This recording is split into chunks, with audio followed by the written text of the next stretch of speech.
Fala pessoal, sejam muito bem-vindos aqui. Vamos dar continuidade na nossa aula de Penal 2, tá? Na parte do direito das penas, teoria geral da pena. O que acontece? Nós vamos falar agora a respeito dos efeitos da condenação e da reabilitação das pessoas. Então, para não ter muita delonga, vamos aí deixar o nosso joinha, se inscrever no canal, marcar, compartilhar, né? E fazer aquela algazarra toda que todo mundo pede aí, para você fazer esse conteúdo chegar ao máximo de pessoas possível. Primeiramente, você precisa saber que nós hoje vamos conversar do artigo 91 ao artigo 95. Para você ver, são só 91, 92, 93, 94, 95. 5 artigos. E eu fiz uma pequena introdução para você aqui, que toda decisão na esfera judicial, né, principalmente no que nós tratamos aqui, o direito penal, ele vai ter que ter alguém que teve algum dos seus direitos feridos, alguns dos seus direitos mais importantes, mais relevantes, e do outro lado, um outro alguém que precisa de uma decisão para saber se ele vai perder o seu direito principal, no caso do direito penal, que é a liberdade, e como isso será feito, né, se caso venha a acontecer. Esses efeitos da condenação, né, eles geralmente vão ser divididos em duas espécies de efeito. Serão efeitos genéricos ou efeitos específicos. E a gente vai usar bastante isso aqui. Por quê, gente? Quando nós trabalhamos enquanto advogados, né, no direito penal principalmente, nós temos dois viés aqui. Nós temos aquele que nós queremos a aplicação da lei exatamente como ela é, para que a gente possa rebater essa decisão, se ela estiver incorreta ou se ela estiver exagerada de repente. E isso acontece, tá? Como em alguns momentos a pena deixa de ser algo genérico e começa a ser algo pessoal, então sai dali do 2 a 8 anos e começa a tomar forma, tomar um rumo, por assim dizer, essa pessoa ela precisa de determinados detalhes, determinados embasamentos nessa decisão, e aí isso pode gerar para ela efeitos que são automáticos e efeitos que são explicados exatamente por que eles estão acontecendo. Aí tem as previsões legais para esses efeitos. Nós vamos trabalhar aqui a dos 91 e 92, e também vamos trabalhar algumas de fora do Código Penal. Vamos lá? O artigo 91 diz para a gente, né, que os efeitos da condenação são tornar certa uma obrigação de indenizar um dano causado pelo crime, a perda em favor da União, ressalvado o direito do lesado ou de terceiro de boa-fé. Gente, alguns crimes, por exemplo, como quando a gente trabalha a lei de drogas, os produtos do crime ou os utensílios do crime, se forem algo útil para a sociedade ou para o emparelhamento do Estado, existe a possibilidade daquele carro que estava sendo usado no forro dele para transportar droga, se ele não for de origem lícita, se ele não for um carro que foi usado para fazer tráfico e não um carro que é usado para fazer tráfico, algo que foi comprado para ser feito isso, que só tem essa utilidade, isso pode acontecer de ser perdido para a União, principalmente na questão do tráfico mesmo, que a lei de drogas ela autoriza o Estado a se emparelhar com os indivíduos para que o Estado tenha condição de concorrer, porque a indústria da droga, por assim dizer, ela lucra bilhões e bilhões de dólares por ano. Então, se o Estado for tentar concorrer, por exemplo, com uma pessoa que é um traficante internacional, que está numa moto daquelas de MotoGP, para ele correr atrás, ele precisa de um carro que não a viatura comum da polícia. Então, pode ser que, por exemplo, nas situações lá do Nordeste, onde nós temos as dunas, nós temos áreas que são quase desertas, né? Utilizam-se muitas caminhonetes. Então, se o Estado apreender uma caminhonete utilizada como meio de traficância ou como objeto da traficância, essa caminhonete pode ser perdida em prol da sociedade, né, para que seja usada para combater o crime, para combater as drogas, ok? Então, quais são as hipóteses, né, de perda desses instrumentos, né? Olha, os instrumentos do crime, desde que consista em alguma coisa cujo fábrico, alienação, uso, porte, detenção constitua um fato ilícito, acabei de dar um exemplo para vocês, também pode se perder uma propriedade por ser usada por plantação de maconha, por exemplo, né? Produto do crime ou qualquer bem ou valor que constitua proveito auferido pelo agente na prática do fato criminoso. Por exemplo, houve um tempo atrás aqui no Mato Grosso em que se tinha muito aquelas saidinhas relâmpago. Então, o que acontecia? Os criminosos estavam alugando motos para outros criminosos cometerem crime. Então, essas motos, elas são usadas única e exclusivamente para cometimento de crime. Pode ser que, ao serem apreendidas, a depender do tipo de crime que está sendo praticado, ou do tipo de pena, enfim, nós vamos ver daqui a pouco quais são os requisitos para que essas situações desses efeitos ocorram. Parágrafo 1º. Poderá ser decretada a perda de bens ou valores equivalentes ao produto ou proveito do crime quando esses não forem encontrados ou quando se localizarem no exterior. Ou seja, é possível, né, que se encontre, por exemplo, documentos do veículo com informações de veículos que são utilizados, mas o veículo em si não seja encontrado ou esteja no exterior.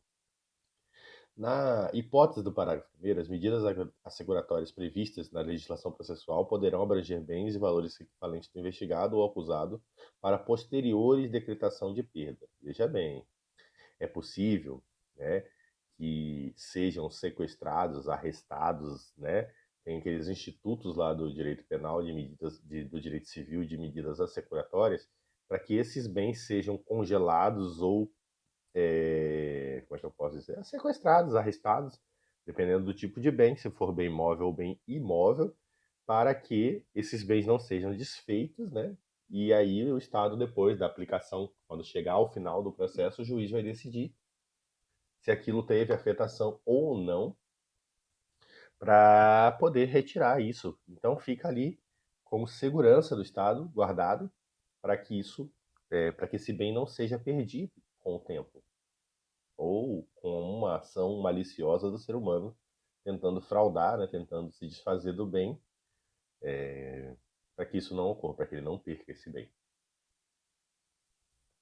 Então, nós vamos dividir os efeitos da condenação, né, principalmente porque nós precisamos saber quais são as finalidades de uma condenação. Quando a pessoa é condenada, quando tem uma sentença condenatória, o principal que se espera dessa sentença é que venha dela, né, a ordem ou o embasamento para que seja imposta uma pena privativa de liberdade ou uma pena restritiva de direito, ou, no caso de semi-imputáveis, né, uma medida de segurança. Nós vamos ver mais à frente, acho que na nossa próxima aula.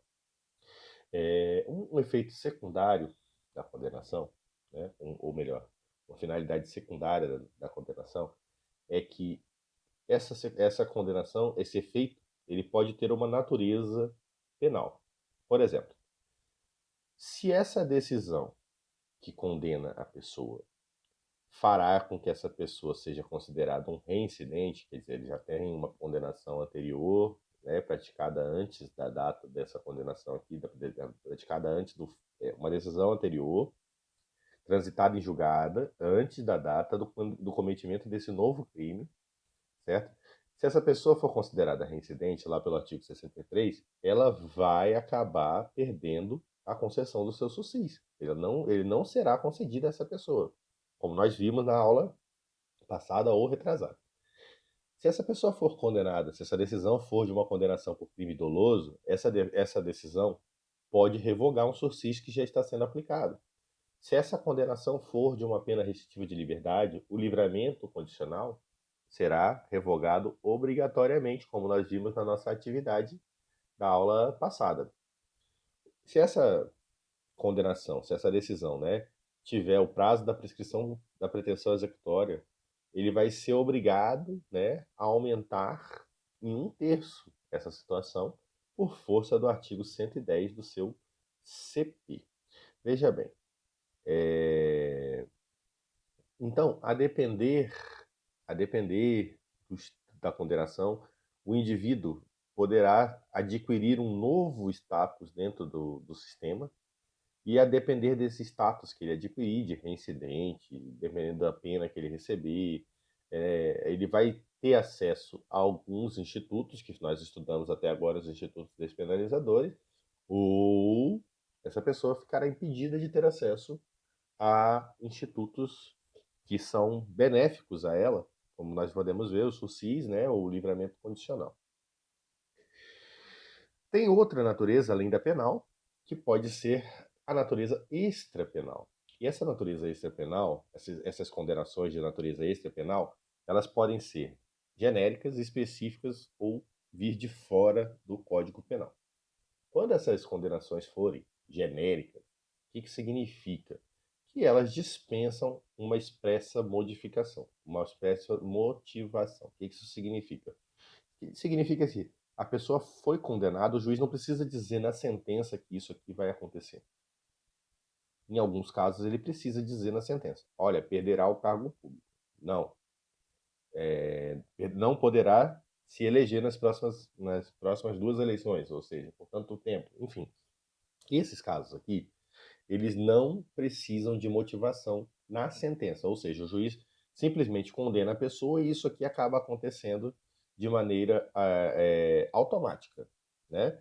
Então, imagina o seguinte: a reparação do dano da sentença penal condenatória transitada em julgado é um título executivo civil. O que isso significa? Saiu a sentença, se a pessoa que foi vítima tiver a sentença de condenação daquela outra pessoa e ela sofreu algum tipo de dano no seu patrimônio, automaticamente, se ela pegar essa sentença e iniciar um processo lá no direito civil para fazer a cobrança desse dano, essa sentença já é um título executivo.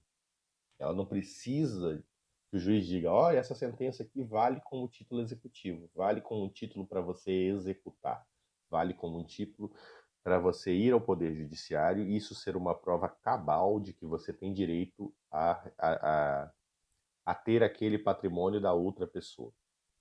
Ok? O confisco da União dos instrumentos do crime, desde que seja de uso, porte, detenção, alienação, fábrico ou constitua fato ilícito. O que significa isso? Bom, a pessoa foi prega com uma porção de maconha e aí ela foi condenada a ser usuária. Ao sair da delegacia, ela vai levar a porção de maconha dela? Não. Ao sair da audiência, ela vai pegar a maconha que estava lá com o juiz? Não. O que ela faz? Essa maconha foi presa, foi apreendida, né? Então ela foi embora. Tchau e benção, não precisa vir na sentença. O confisco da União pelo produto ou proveito do crime. Acabamos de falar sobre isso, né? Da mesma forma, a balança, a maconha, os plásticos, a linha, enfim. Suspensão dos direitos políticos enquanto durar a execução da pena. Bom, como nós vimos, quando a pessoa vai presa, ela perde a sua liberdade de ir e vir, os seus direitos políticos ficam suspensos, ela não vota e não é votada, né? E acaba também que a liberdade de comunicação dessa pessoa acaba sendo diminuída. Ela pode se comunicar desde que nos horários e nas formas permitidas pela lei. Ok? A segunda situação das condenações que têm efeitos de natureza extrapenal são as específicas. Você viu que o genérico, específico e fora do código, letra A, genérico. Agora nós vamos trabalhar as específicas. O juiz, quando ele for dar a sentença dele, a decisão dele, e essa decisão for de condenar alguém, nesses casos aqui, que são de natureza extrapenal, que são específicos, ele significa que o juiz precisa escrever. Não quer dizer que todo mundo que pratica um crime automaticamente perde essas situações aqui. Mas quando for situação de perder, né, de ser afetado esses direitos aqui da pessoa que está sendo condenada, o juiz precisa trazer por escrito na decisão dele, trazer expresso na decisão dele, que isso acontecerá. Ou seja, se uma pessoa cometer um crime que é capaz de fazer com que ela perca o cargo, a função pública, o mandato eletivo dela, ou proíba ela de que ela concorra a esse tipo de situação, precisa vir expresso e motivado na decisão. Quando praticados com abuso de poder ou violação do dever para a administração pública, crimes nacionais, cuja pena aplicada sejam igual ou superior a um ano, artigo 92, 1A do CP. Ou seja, a pessoa quando ela pratica, né, crimes acima de 1 ano ou igual a 1 ano contra a administração pública, ela vai ter aquele prejuízo do número 1 ali. E para isso acontecer, o juiz vai motivar, dizendo que essa pessoa está impedida de concorrer, está perdendo o cargo dela, etc. e tal. Quando, de qualquer natureza, cuja pena aplicada seja superior a 4 anos. Qualquer pessoa de qualquer crime que tenha penas superiores a 4 anos transitado em julgado estão impedidos, né, de concorrer a uma função pública, assumir um cargo público ou um mandato eletivo. A incapacidade para o exercício do poder familiar, tutela ou curatela nos crimes dolosos sujeitos a penas de reclusão cometidos contra filhos tutelado e curatelado. Veja bem, se um determinado cidadão tem 2 filhos e ele estuprou uma criança na rua, embora esse crime seja horrível, como ele não estuprou nenhum dos seus filhos, ele não tem por que perder o poder de família dele. Uma coisa é uma coisa, outra coisa é outra coisa. Ele pode ser uma pessoa horrível, mas uma coisa é o direito da criança de ter um pai. Se esse pai não cometeu nenhum tipo de crime contra ela, não necessariamente porque ele cometeu um crime horrível, ele vai perder o direito dele em relação aos filhos dele.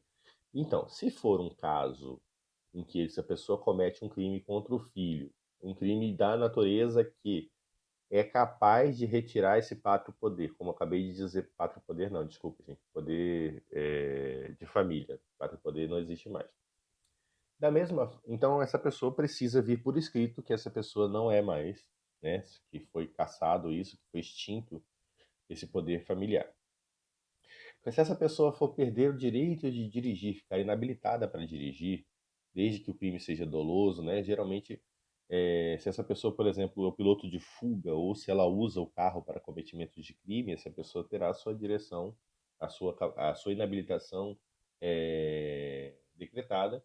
Isso significa que essa pessoa não poderá mais dirigir, ok? Então vamos continuar aqui, que falta ainda. Opa. Nós temos os efeitos de natureza extrapenal, né, que estão fora do Código Penal. Por exemplo, alguns crimes provocam a suspensão dos direitos políticos. Essa previsão está lá no artigo 15, inciso 3 da Constituição Federal. Essa pessoa pode perder o mandato, de deputado federal ou senador, dependendo do tipo de crime que ela cometer, e se isso vier expressamente na sentença, conforme a previsão do artigo 55, inciso 6 da Constituição Federal. A depender do crime, pode resultar na rescisão contratual na Justiça do Trabalho, 482, a linha D da CLT. Efeitos da lei de condenação, efeitos na lei de falência, efeitos na lei de tortura, efeitos na lei de drogas, que eu expliquei para você com um pouco mais de detalhes lá, a questão do terreno, do carro, enfim. Efeitos em crimes resultantes de preconceito de raça e de cor. O que significa isso, gente? Que, obviamente, além daquelas regras que nós vimos, né, da pena privativa de liberdade, da pena restritiva de direito ou da pena de multa, essa pessoa, se ela cometer um crime nestas linhas, ela tem efeitos que são é, além daqueles da liberdade de ir e vir, da liberdade de comunicação, né? Enfim, nesse sentido. E, enfim, após, né, tudo isso encerrar, nós falamos até agora de prender pessoas. Nós falamos até agora de como que essas pessoas cumprem a pena delas quando elas são condenadas. Nós falamos até agora que essas decisões elas têm um caráter, né, de fazer a pessoa perder direitos. Mas isso não, depois que essa pessoa cumpre, por uma questão cultural, acaba que essa pessoa fica numa espécie de prisão perpétua, coisa que não deveria acontecer. Por quê? Porque se a pena dela era de 3 anos privativa de liberdade, ao momento em que ela cessou isso, que ela cumpriu isso, ela não deveria mais ser considerada culpada e nem sofrer nenhum tipo de sanção social. Por quê, gente? Olha, é... porque nossa prisão aqui, nossa ideia de política criminal, ela é de ressocializar. Então, quando uma pessoa, depois que ela cumpriu Ela teve sua sentença condenatória transitada em julgado. Aí ela cumpriu essa sentença, certo? Ela cumpriu essa decisão de condenação. E aí ela tem direito a ser reinserida socialmente, né? Então, para que isso ocorra, depois de um determinado período de tempo, não aparece mais para ela como se ela fosse reincidente, como se ela tivesse maus antecedentes. Isso tudo fica suspenso, né, gente? Por quê? Porque essa pessoa, se porventura ela tem 18 anos hoje, cometeu um crime, e ela pagou por esse crime, e depois ela viveu mais 20 anos sem problema nenhum. Ela já está com 38 anos, ela já está com 45 anos, quer dizer, na juventude dela, ela furtou uma coisa que ela estava com fome e pagou por isso e sofreu isso durante 25 anos. E por conta de um outro problema, hoje essa pessoa acabou cometendo um novo crime depois de 25, 30 anos. Essa pessoa, para ela fazer jus a determinados institutos despenalizadores, como nós vimos, ela não pode ser considerada reincidente. Então, para ela ter acesso ao SURSIS, para ela ter acesso a não sofrer determinados efeitos de natureza extrapenal ou específicos da condenação, para que essa pessoa é, possa fazer jus a esses institutos, ela precisa que caia no esquecimento determinadas situações. E isso acontece de que forma? Depois de 5 anos, ela não é considerada mais reincidente. Depois de 10 anos, ela não é considerada mais com maus antecedentes. Por quê, gente? Né?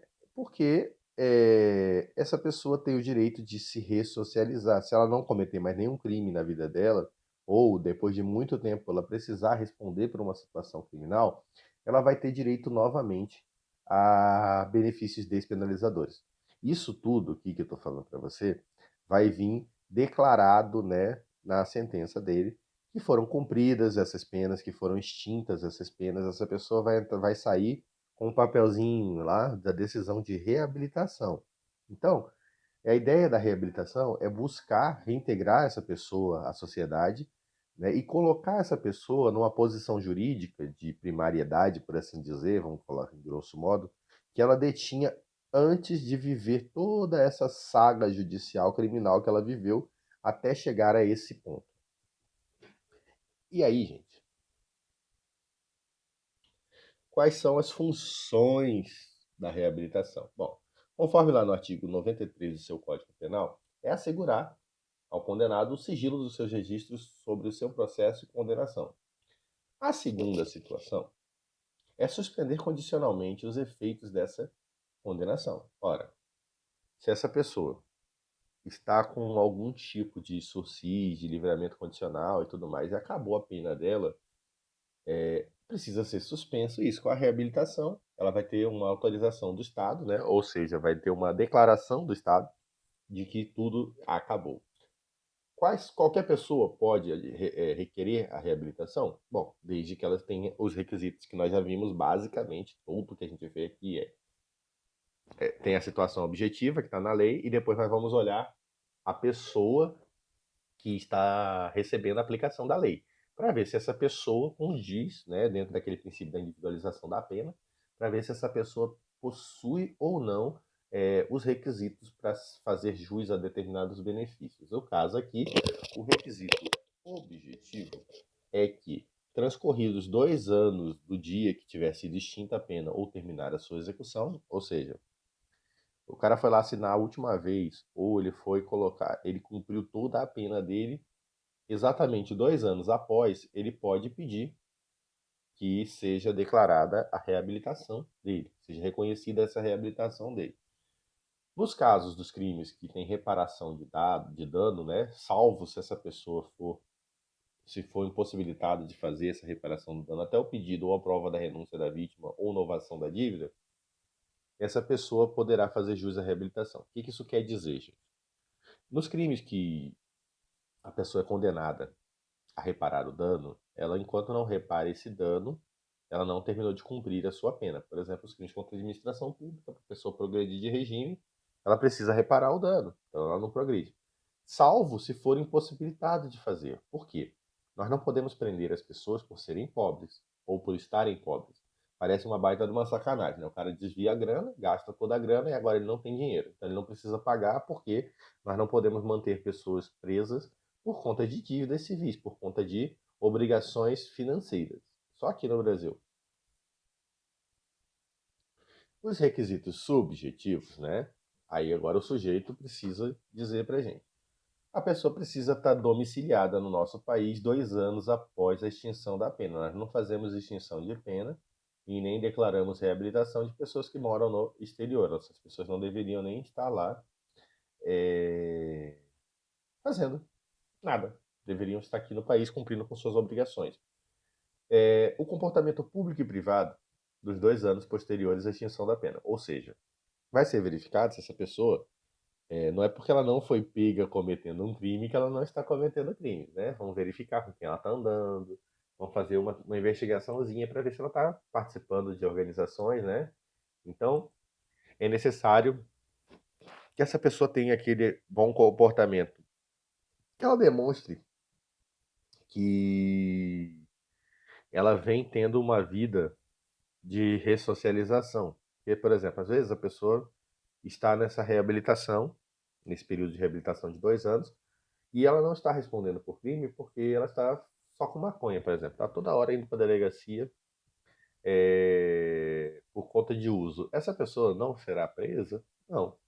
Não será presa porque não é essa a ideia da reabilitação. Não é essa a ideia, né, da lei de tóxico. Né? Ela traz para a gente as situações que o usuário ele recebe um tratamento sui generis. Vamos lá. Como é que se procede nesse pedido de reabilitação? Bom, quem tem legitimidade para formular o pedido da reabilitação é o condenado. Só ele pode fazer esse pedido, pessoal e intransferido. Esse pedido de reabilitação, mesmo se essa pessoa vier a falecer, ele não se estende aos herdeiros e sucessores. Morreu, se a pessoa saiu, cumpriu a situação dela com o Poder Judiciário e acabou depois vindo a falecer, antes da reabilitação, não existe essa reabilitação em prol da memória do falecido, ok? Se a sentença, a decisão, né, que sair, que concede ou negar a sua reabilitação, ela pode ser impugnada pelo recurso de apelação que está previsto no artigo 593 do seu Código de Processo Penal. Então, eu trouxe para os senhores aqui um exercício, né? Condenação que tem como efeito genérico torna certa a obrigação de reparar o dano. Esse efeito é automático, não precisa ser expressamente pronunciado pelo juiz na sentença condenatória e destina-se a formular título executivo judicial para a propositura da ação civil ex delicto. A ação civil ex delicto, né, é a ação que você vai usar para cobrar essa pessoa a respeito daquele dano que ela causou depois que você tem uma sentença penal condenando essa pessoa. Você vai dizer para mim se está certo ou errado e o gabarito está aqui presente. Fiquem com Deus, fiquem seguros e até a semana que vem a gente volta aqui no mesmo lugar e hora. Até